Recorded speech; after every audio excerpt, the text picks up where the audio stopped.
Hello everyone and welcome to NXT Takeover 31 review. This took place in the Capitol Wrestling Center, NXT's version of the WWE Thunderdome. They still had virtual fans, and they also had some people, I think they were just wrestlers, barricaded behind the steel plexiglass. Some people are saying that there were legit fans. I mean, here's the thing. If there were legit fans there, I can't wait to hear AEW fans complain about WWE bringing back actual people, because AEW did the same thing.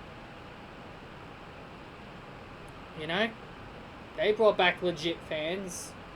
And the AEW fan base praised them for it. But I don't think they were real fans. I think they were just wrestlers acting as fans. But even if they were actual people there, it would have been pretty cool.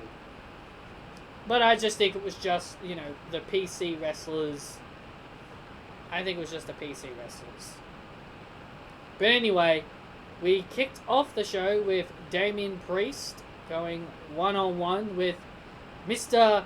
I lose at every single takeover, Johnny Gargano. Mr. I get handed title shots because I'm Johnny Gargano. And yeah, that's basically what happened to Johnny Gargano here. He ends up losing, as always. He's the Dolph Ziggler of NXT.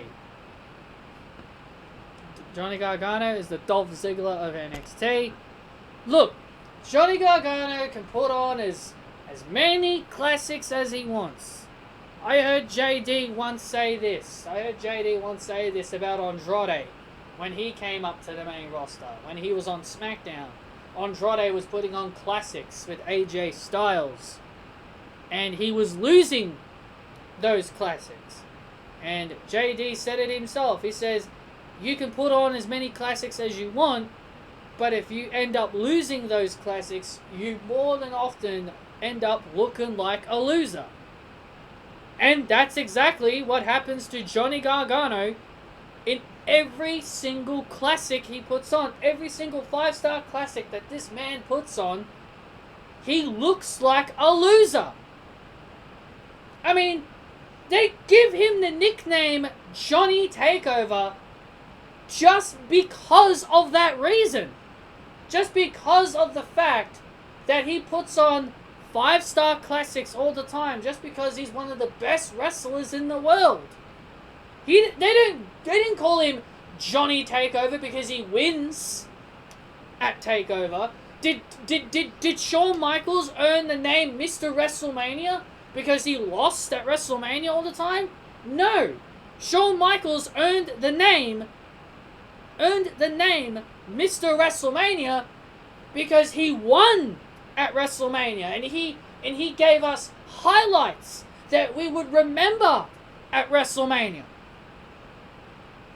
Johnny Gargano, his only memory of us at takeovers, his only memories for us at Takeover is the fact that this guy loses all the damn time.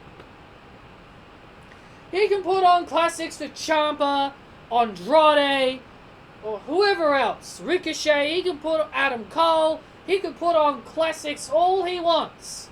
But at the end of the day, if you can't win these classics that you put on, you're dubbed as a loser. And that's exactly what Johnny Gargano is. He is a loser. Johnny Failure is his name. His nickname shouldn't be Johnny Takeover. His nickname should be Johnny Takes the L. That's what really should be his nickname. The match was alright. It wasn't exactly my favorite match. I'd probably consider this the worst match on the card. Damian Priest got the win with his discount Crossroads, I guess you could probably say. But Damian Priest would retain the North American title, as he should. Johnny Failure strikes again. But this won't be the last time we see of Johnny Failure. And we have Kushida This is my first time seeing Kushida. He took on Velveteen Dream, or as I call him, Pedo-Teen Dream, because of his recent disgusting actions. And Kushida did what was right. Kushida beat the shit out of Velveteen Dream, and the fact that so many people hate Velveteen Dream now, it just made it worth it. It just made it worth it. You just loved to see Velveteen get his ass kicked. Now, some people were kind of making it sound like that Velveteen Dream was going to, get taken off television after this. In my personal opinion, I think it's probably them getting ready to call up Velveteen Dream. Now, as much as I don't think him being called up to the main roster should be a good move after his recent actions, I don't know, man. It's just really weird. I just think he's going to get called up. To me, when I look at NXT today, I look at the losers of NXT Takeover today, and I consider majority of them, maybe only about 2 of them. Well, if you really want me to count Velveteen Dream, I could say maybe at least 3 of them, or maybe some other people. I could very well be wrong though. But I think Velveteen could be on his way up to the main roster. Who knows? We'll wait and see what happens with him there. Then we had, quite possibly, in my opinion, match of the night. That was Santos Escobar defending the Cruiserweight Championship against Eli Swerve Scott. Now I have no knowledge of these two whatsoever. So this was the first time I ever saw these two. And first impressions really do have to deliver. And that's exactly what Santos Escobar and Eli Swerve Scott did here. They really did deliver big time here. I really enjoyed this match. It started off really slow. It started off pretty boring. But as the match progressed, it got better and I started to get into it more. There were points in the match where I thought Santos was going to lose. I thought there were points where Swerve was going to lose. And that's what makes wrestling so much fun.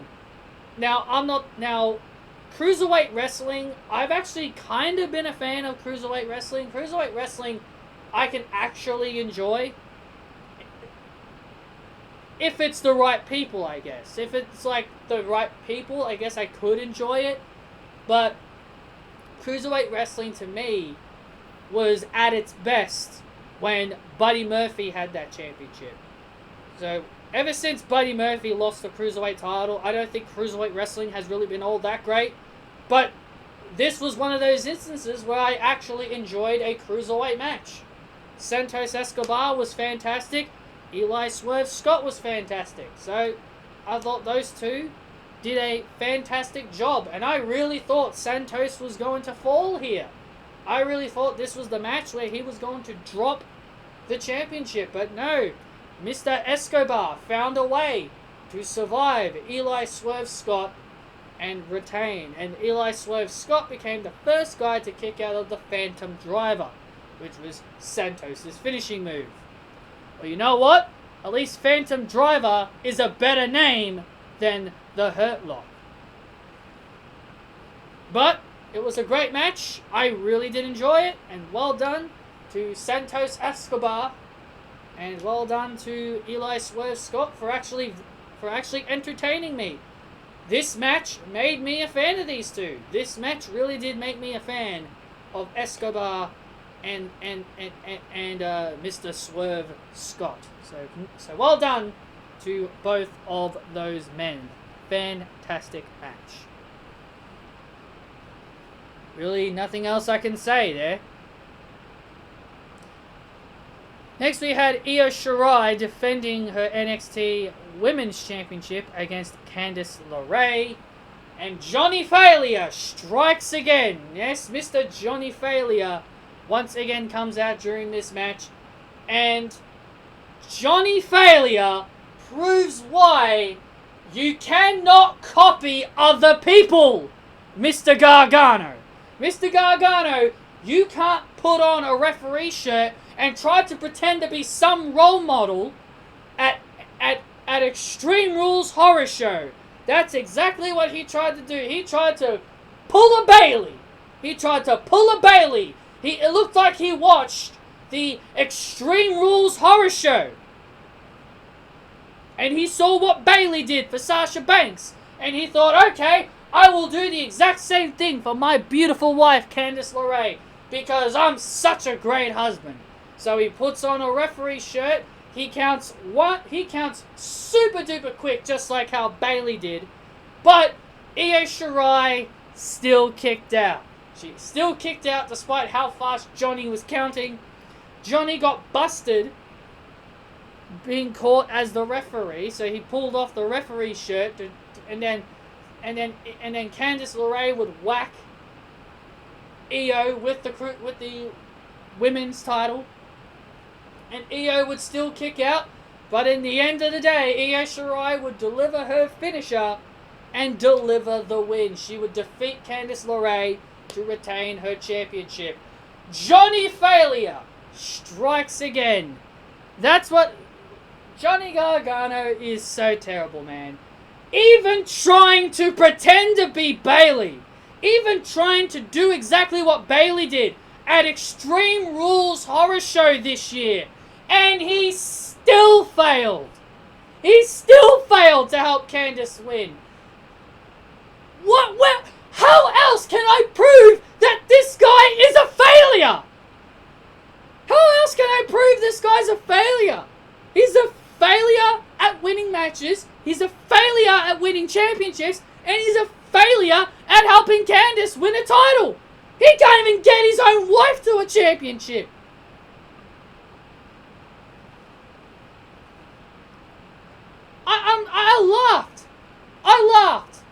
I laughed at how terrible that was.